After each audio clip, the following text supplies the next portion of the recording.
오늘의 말씀은 예레미야 28장 1절부터 17절까지 말씀입니다. 그해 곧 유다 왕 시드기야가 다스리기 시작한 지 4년 다섯째 달 기브온 아술의 아들 선지자 하나냐가 여호와의 성전에서 제사장들과 모든 백성이 보는 앞에서 내게 말하여 이르되 만군의 여호와 이스라엘의 하나님이 이같이 일러 말씀하시기를 내가 바벨론의 왕의 멍에를 꺾었느니라. 내가 바벨론의 왕 느부갓네살이 이곳에서 빼앗아 바벨론으로 옮겨간 여호와의 성전 모든 기구를 2년 안에 다시 이곳으로 되돌려 오리라. 내가 또 유다의 왕 여호야김의 아들 여고니야와 바벨론으로 간 유다 모든 포로를 다시 이곳으로 돌아오게 하리니 이는 내가 바벨론의 왕의 멍에를 꺾을 것임이라. 여호와의 말씀이니라 하니라. 선지자 이레미야가 여호와의 성전에 서 있는 제사장들과 모든 백성들이 보는 앞에서 선지자 하나냐에게 말하니라. 선지자 예레미야가 말하니라. 아멘. 여호와는 이같이 하옵소서. 여호와께서 내가 예언한 말대로 이루사 여호와의 성전 기구와 모든 포로를 바벨론에서 이곳으로 되돌려 오시기를 원하노라. 그러나 너는 내가 내 귀와 모든 백성의 귀에 이르는 이 말을 잘 들으라. 나와 너 이전의 선지자들이 예로부터 많은 땅들과 큰 나라들에 대하여 전쟁과 재앙과 전염병을 예언하였느니라. 평화를 예언하는 선지자는 그 예언자의 말이 응한 후에야 그가 진실로 여호와께서 보내신 선지자로 인정받게 되리라. 선지자 하나냐가 선지자 예레미야의 목에서 멍에를 빼앗아 꺾고 모든 백성 앞에서 하나냐가 말하여 이르되 여호와께서 이와 같이 말씀하시니라. 내가 2년 안에 모든 민족의 목에서 바벨론의 왕 느부갓네살의 멍에를 이와 같이 꺾어 버리리라 하셨느니라 하매 선지자 예레미야가 자기의 길을 가니라. 선지자 하나냐가 선지자 예레미야의 목에서 멍에를 꺾어 버린 후에 여호와의 말씀이 예레미야에게 임하니라. 이르시기를 너는 가서 하나냐에게 말하여 이르기를 여호와의 말씀에 내가 나무 멍에들을 꺾었느냐 그 대신 쇠 멍에들을 만들었느니라. 만군의 여호와 이스라엘의 하나님께서 이와 같이 말씀하시니라. 내가 쇠 멍에로 이 모든 나라의 목에 메워 바벨론의 왕 느부갓네살을 섬기게 하였으니 그들이 그를 섬기리라. 내가 들짐승도 그에게 주었느니라 하라. 선지자 예레미야가 선지자 하나냐에게 이르되 하나냐여 들으라. 여호와께서 너를 보내지 아니하셨거늘 내가 이 백성에게 거짓을 믿게 하는도다. 그러므로 여호와께서 이와 같이 말씀하시되 내가 너를 지면에서 제하리니 내가 여호와께 패역한 말을 하였음이라.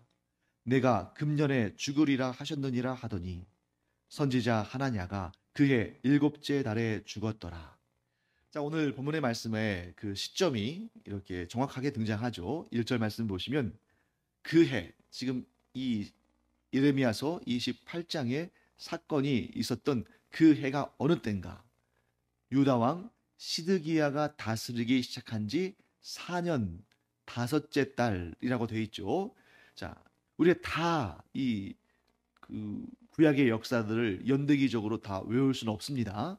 그런데 여러분들이 대략적으로 어떻게 이해하시면 되냐면 남유다 왕국, 남유다 왕국의 멸망으로 말미암아 이스라엘 민족 전체가 망하죠. 왜냐하면 이전에 벌써 북이스라엘 왕국은 아수르에게 멸망당했으니까요. 이 남유다 왕국의 멸망기, 거의 멸망에 가까운 시점이 대략 주전 600년 전후라고 보시면 됩니다. 정확히 말하면 남유다 왕국의 멸망은 주전 587년, 586년 그 사이쯤이에요. 자, 그런데 오늘 여러분들이 보시면 아시겠습니다만 아직 시드기야가 죽지 않았잖아요. 그 얘기는 아직 남유다 왕국이 멸망되지 않았는데 지금 이 오늘의 본문 가운데 어떤 이야기가 등장합니까? 바벨론에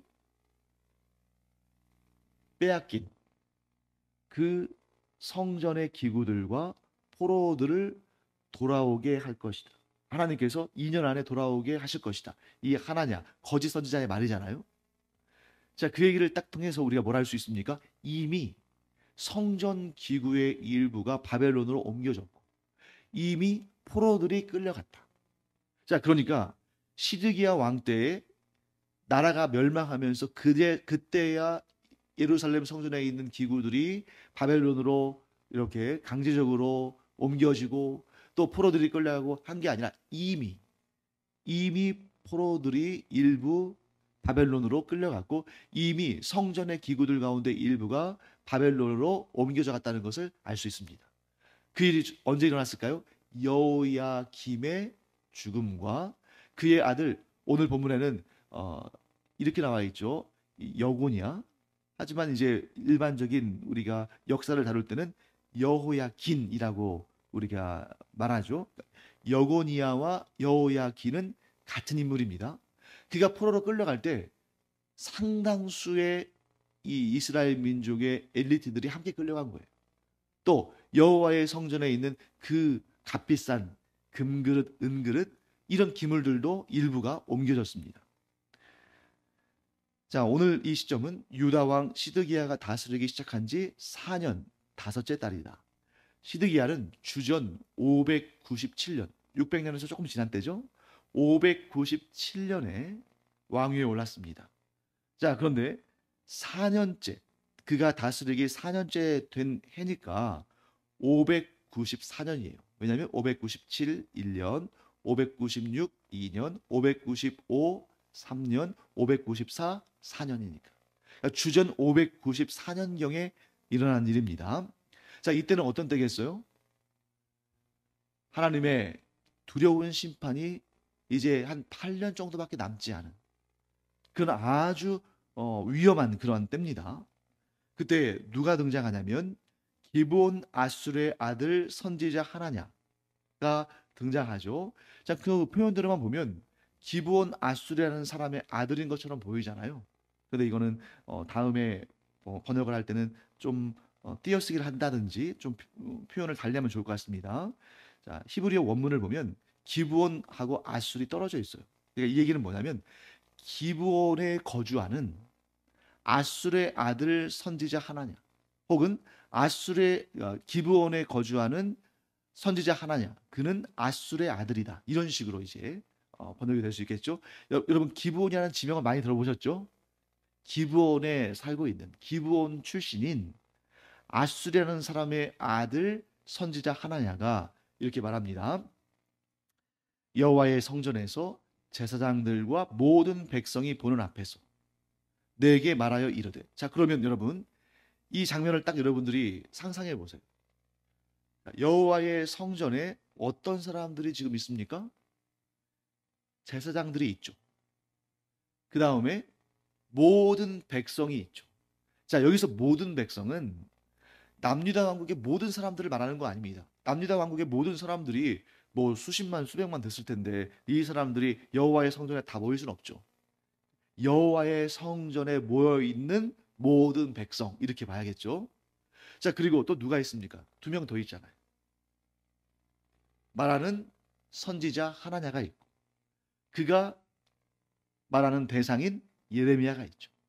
자, 이 장면 뭐 일상적으로 보일지 모르지만 아주 중요한 의미가 여기에 담겨 있습니다. 어떤 의미냐면 여전히 이스라엘 백성들이, 남유다 왕국의 백성들이 어디를 중심으로 지금 모여 있다는 거죠? 성전을 중심으로. 여전히 이 사람들이 성전을 중심으로 신앙생활하고 있고 거짓 선지자든 참 선지자든 그들의 입에서 여호와 하나님의 이름이 말하여지고 또 제사장들, 선지자들, 하나님의 부르심을 받고 하나님의 일을 하는 사람들이 여전히 건재하고. 자, 그러니 여러분 겉으로 보면 지금 별 문제 없어 보이잖아요. 예를 들어서 사람들이 성전에 모이지도 않고 성전이 막 무너져 있고 제사장들은 다 도망쳤고 선지자들은 다 숨었고, 이렇다면 정말 우리가 보기에도, 누가 보기에도 나라가 위기에 처한 거잖아요. 오늘 멸망해도 아무 이상할 일이 없다 할 정도로 딱 눈에 띌 겁니다. 그런데 지금의 이 현실은 명목상 시드기야라는 왕도 있어요. 또 하나님께서 세우신 거룩한 직분을 감당하는 일꾼들, 제사장들, 선지자들 다 있습니다. 그들의 입으로 여호와의 말씀을 말해요. 그런데 문제는 뭐냐? 거짓 선지자, 거짓 왕, 거짓 백성들이 너무나 많다는 거죠. 자, 그 중에 거짓 선지자 하나냐가 뭐라고 말합니까? 자, 2절 말씀 보실까요? 만군의 여호와 이스라엘의 하나님이 이같이 일러 말씀하시기를 내가 바벨론의 왕의 멍에를 꺾었다. 그리고 내가 바벨론의 왕 느부갓네살이 이곳에서 빼앗아 바벨론으로 옮겨간 여호와의 성전의 모든 기구를, 자, 구체적으로 시점까지 말했죠. 2년 안에 다시 이곳으로 되돌려 오리라. 또 4절에는 여호야김의 아들 여고니아와 바벨론으로 간 유다의 모든 포로를 다시 이곳으로 돌아오게 할 것이다. 이는 내가 바벨론의 왕의 멍에를 꺾을 것임이라. 그리고 마지막에 뭐라고 덧붙입니까? 여호와의 말씀이니라. 그때 아주 놀라운 반응이 나오죠. 5절 말씀 보시면 예레미야가 이렇게 답합니다. 6절에 보시면 아멘. 여호와는 이같이 하옵소서.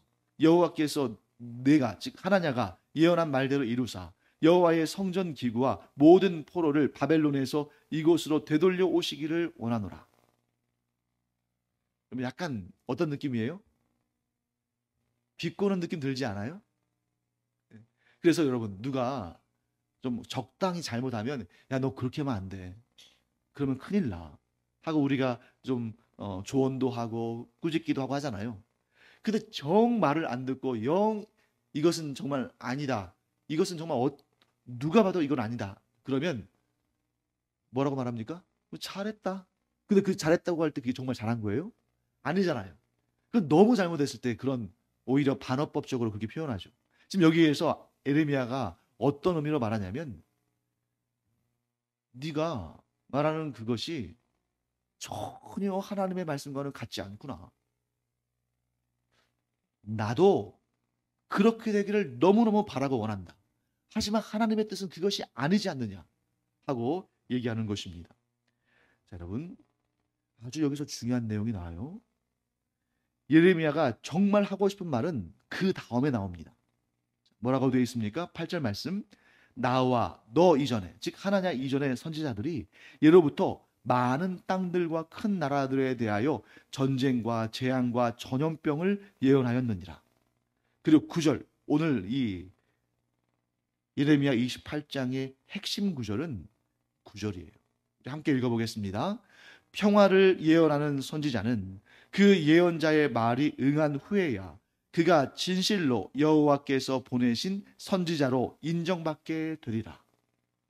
그런데 여러분, 8절에는 전쟁과 재앙과 전염병을 예언한 선지자들에 대해서 예레미야가 말하죠.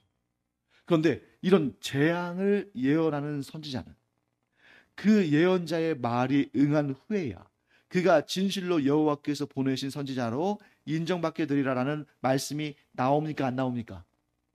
안 나오죠. 그 예언자의 말이 응한 후에야 그가 진실로 여호와께서 보내신 선지자로 인정받게 되리라. 이 대상은 평화를 예언하는 선지자에 한한 거예요. 왜 그럴까요? 여러분, 선지자에는 두 종류가 있습니다. 물론 한 선지자가 이 두 가지를 다 하기도 해요. 하나는 재앙을 예언하는 선지자. 다른 하나는 뭐겠습니까? 평화를 예언하는 선지자. 한 선지자가 다른 시점에서 이 두 가지를 다 할 수는 있지만 한 시점에는 하나밖에 못하죠. 지금 이 현재에는 재앙도 예언했다가 평화도 예언했다, 그럴 수는 없는 거잖아요. 지금 이 시점은 무엇을 예언할 때인가? 그런데 어떤 선지자는 재앙을 예언해요. 누굽니까? 예레미야. 다른 선지자는 평화를 예언합니다. 누굽니까? 하나님. 그런데 여러분, 이 둘 사이에는 분명한 차이가 있죠. 자, 둘이 동시에 맞을 수는 없잖아요. 재앙이든 평화든 이 시점에 주어지는 것은 하나일 텐데. 근데 어떤 차이가 있는가? 간단하게 생각해 보십시다. 평화를 예언하는 선지자는 인기가 많을까요? 인기가 없을까요? 인기가 많죠. 사람들이 저마다 평화, 풍요, 복, 상 이런 거 다 좋아하죠. 반면에 재앙을 예언하는 선지자는 인기가 많겠습니까? 없겠습니까? 인기가 없죠. 심지어 인기가 없을 뿐만 아니라 그렇게 하나님의 재앙의 선포를 받아서 전하는 선지자는 많이 죽었잖아요. 많이 죽었습니다.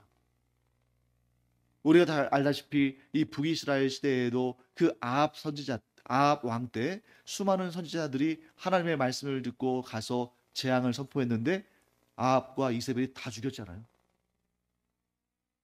다는 아닙니다만 남은 자들이 있었습니다만 거의 다 죽였죠. 자, 이런 것처럼 재앙을 선포하는 것은 사람들에게 인기가 없고 그 선지자에게 위험할 수밖에 없는, 심지어 목숨을 잃을 수밖에 없는 그런 상황이기 때문에 하나님의 말씀이 임하였어도 그 말씀을 따르지 않는 사람들도 많았을 겁니다. 그런데 그 중에 정말 하나님께서 들려주신 그 재앙의 메시지를 선포하는 선지자라면 참 선지자겠죠. 참 선지자들 가운데서도 두려워서 숨을 사람들이 있을 텐데 자기의 목숨을 걸고 재앙을 선포하는 선지자라면 그 참 선지자 아니겠습니까? 그러니 이렇게 하나님의 보내심을 받고 재앙을 선포하는 선지자는 따로 규명할 필요가 없는 거예요. 자기 목숨 걸고 하는 거니까. 자기의 목숨을 걸었다는 것 자체가 그 사람이 참 선지자라는 증거가 되는 것입니다. 반면에 평화를 예언하는 것은 사람들에게 인기가 있고 사람들에게 칭송을 받고 또 돈벌이도 되고 높은 지위에도 오르고 왕이 예를 들면 이 시드기야 같은 왕 참 경건하지 못한 왕이잖아요. 그렇게 자기 옆에서 아부하면서 평화를 예언하는 그러한 선지자가 얼마나 자기 마음에 들겠어요? 그래 높은 자리에도 올려주고 막 상도 주고 이런저런 좋은 것들 다 주겠죠. 그때 평화를 예언하는 선지자는 무조건 거짓 선지자입니까? 아니죠. 하나님께서 얼마든지 평화의 때, 은혜와 극률의 때를 선지자들을 통해서 선포하시잖아요. 그래서 나중에 예레미야도 하나님의 뜻을 이렇게 선포하죠. 너희를 향한 나의 뜻은 재앙이 아니다. 너희를 향한 나의 뜻은 평화고 복이다. 이렇게 선포하게 하시잖아요. 근데 지금은 아니거든요.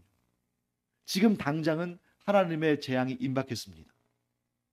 70년이 지나야 하나님의 회복의 때, 하나님의 은혜의 때, 하나님께서 그들에게 평화를 주시는 때가 임할 거예요. 그렇기 때문에 평화를 예언하는 자는 반드시 그 말이 성취된 다음에야 그가 참 선지자라는 것을 드러내게 됩니다. 그런데 그러면 얼마를 기다려야 될까요? 예를 들어서 한 1년쯤 기다렸습니다. 근데 아직 평화가 안 왔어요. 그러면 그 거짓 선지자가 아니 조금 지연됐어. 한 2년만 더 기다려봐. 이런 식으로 자꾸 늘려갈 수 있잖아요. 그렇기 때문에 사실은 하나님의 뜻이 아닌데 하나님의 뜻은 재앙인데 평화를 선포하는 선지자는 그 평화의 때가 오기 전에 죽습니다. 왜? 하나님의 이름을 망령되이 일컫고 잘못했으니까. 자, 그래서 오늘 본문의 말씀 마지막 절 보시면 뭐라고 되어 있습니까? 죽잖아요. 하나냐가 죽습니다. 언제 죽었습니까? 그 해 일곱째 달. 자, 그 해 지금 시드기야가 등극한 지 넷째 해가 되는 해. 다섯째 달에 지금 이 사건이 시작됐잖아요. 그러면 몇 달 걸린 겁니까? 2달. 그러니까 이 거짓 선지자가 말한 것이 실제로 이루어지느냐 이루어지지 않느냐 그것을 좀 여유 있게 지켜볼 여유도 없이 2달 만에 죽은 거예요. 왜? 그가 하나님의 이름을 망령되이 일컫고 거짓을 선포해서 백성들을 현혹하고 그들로 하여금 잘못된 길로 가게 했으니까. 사랑하는 성도 여러분, 이 남 얘기 같죠? 왜냐하면 우리가 하나님의 계시의 말씀을 듣고 이게 하나님의 뜻입니다 하고 선포하거나 그러진 않잖아요. 여기 나오는 거짓 선지자, 참 선지자 이들의 그런 어떤 대결의 구도가 우리의 일상에서는 보이지 않지만 그런데 우리도 주의할 부분이 있습니다. 뭐냐면 내가 보기에 좋은 일들은 하나님의 뜻이고 내가 보기에 좀 좋지 않은 것들은 하나님의 뜻이 아니라고 생각하는 것, 그거 문제입니다. 예를 들면 자, 오늘 새 학년 시작됐잖아요. 우리 아이들, 자녀들. 애들 다 학교 갔습니다. 부모된 입장에서는 어떤 마음이 들어요? 학교에 가서 참 좋은 선생님 만나고 좋은 친구들 만나고 공부도 잘해서 성적도 쑥쑥 오르고 그냥 선생님들한테 칭찬만 받고 그랬으면 좋겠잖아요. 또 시험도 막 항상 잘 보고 그랬으면 좋겠어요. 그리고 그것이 하나님의 뜻이라고 생각해요. 잘 되고 복되고 성공하고 이런 것들만 하나님의 뜻이라고 생각하고 혹시라도 또 선생님이 좀 내가 바라는 만큼 그렇게 좋은 선생님이 아니고 또 교우 관계에 좀 문제가 있고 내가 바라고 원하는 만큼 성적이 안 나오고 이러면 또 그것이 하나님의 뜻이 아니라고 생각하기 쉽습니다. 그런데 여러분 여기 이스라엘 보세요. 예레미야도 이렇게 말하잖아요. 아멘. 나도 그랬으면 좋겠다. 나도 2년 만에 포로들이 돌아오고 2년 만에 빼앗긴 성전의 기물들이 돌아왔으면 좋겠다. 그런데 하나님의 뜻은 재앙이다. 심판이다. 이렇게 지금 하나님가 그 예레미야가 메고 있는 나무 멍에를 깨뜨려 버리잖아요. 근데 하나님께서 철로 된 멍에를 다시 씌우시면서 이 계획이 하나님의 결정이 되돌이킬 수 없는 거라는 걸 말씀하셔요. 그런데 여러분 인간적으로 볼 때는 예레미야도 이스라엘 백성들이 잘 되고 복되고 빨리 포로가 돌아오고 빼앗긴 성전의 기물들이 돌아와서 되찾기를 간절히 바랍니다. 그런데 아는 거예요. 뭐요? 재앙이 이 이스라엘 민족을 위해서 꼭 필요하다는 사실. 왜 하나님께서 재앙을 주셨을까? 지금의 그 잘못되고 지금의 그 불경건하고 그런 모든 죄악된 것들을 다 노아의 시대의 홍수 심판으로 다 그 악한 것들을 쓸어가신 것처럼 이런 거 다 쓸어가시고 새롭게 시작하시는 하나님의 역사가 이 느부갓네살 왕에 의한 남유다 왕국의 멸망이라는 거죠.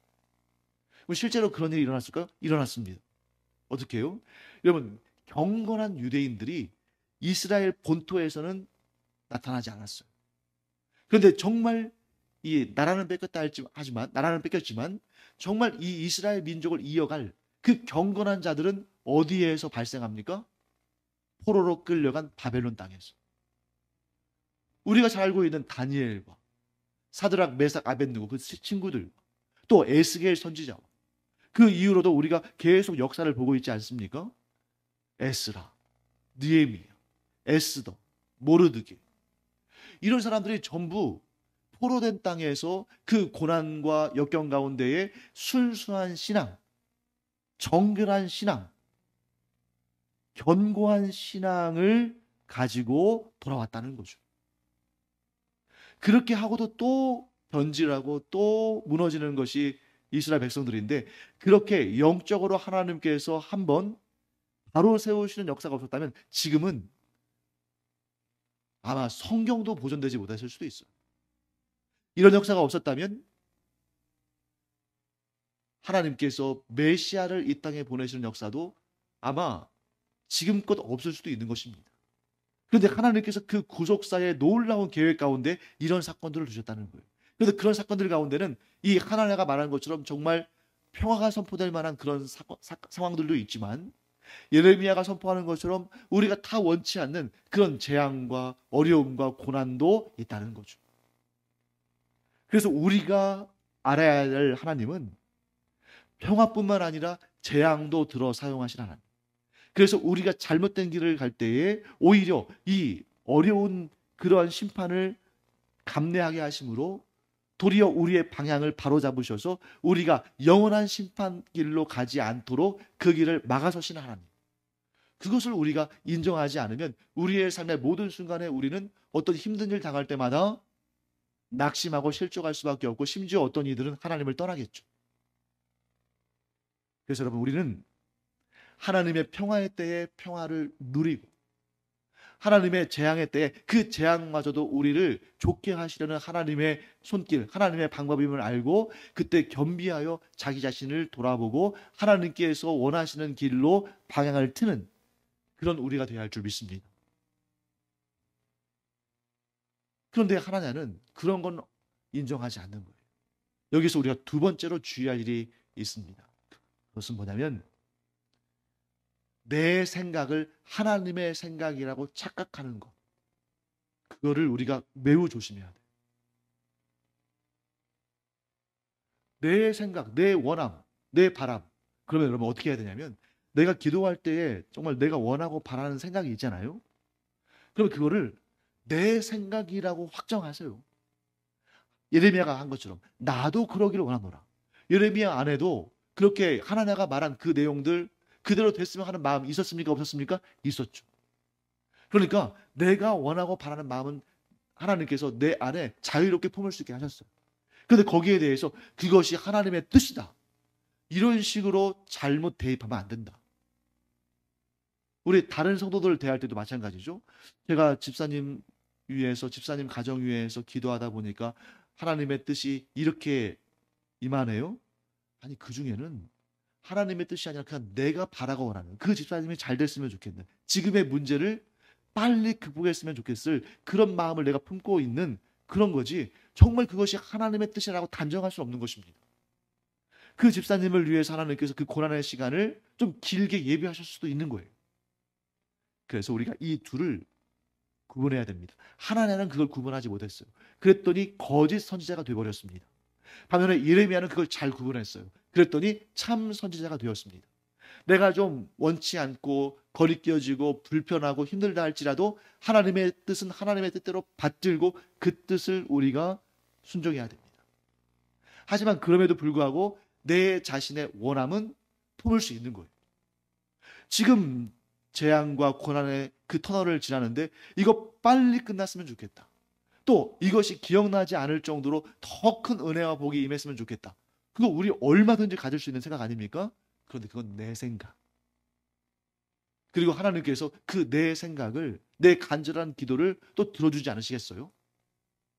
그런데 내 생각을 마치 하나님의 생각인 것처럼, 내 결정을 마치 하나님의 결정인 것처럼 그렇게 생각하는 것은 하나님을 심부름꾼처럼 그렇게 여기는 마음이라고 할 수 있기 때문에 교만한 생각입니다. 그래서 우리 이 부분 꼭 기억하기 바랍니다. 내 뜻과 하나님의 뜻이 일치하는 것이 가장 좋지만 그렇지 않을 수도 있다.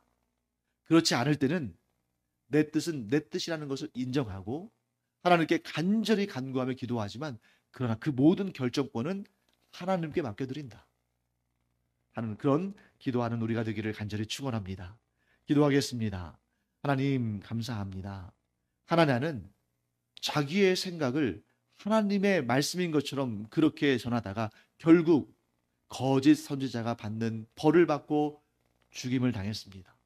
하지만 예레미야는 사람들에게 인기가 없고 심지어 자기가 위험에 빠질 수 있다는 사실을 잘 알면서도 하나님의 뜻을 그 뜻 그대로, 하나님의 말씀을 그 말씀 그대로 전하고, 하지만 그 마음 가운데는 하나냐와 같이 정말 그 마음에 간절히 원하고 바라는 마음이 있었던 것을 보게 됩니다. 하나님, 우리가 이 둘 사이에 명확히 구분함으로 하나님의 뜻은 하나님의 뜻대로 받들고 또 내 마음의 소원은 내 마음의 소원대로 하나님께 간절히 기도함으로 하나님의 응답받는 저희들 되게 하여 주시옵소서. 감사드리며 예수님의 이름으로 축복하며 기도합니다. 아멘.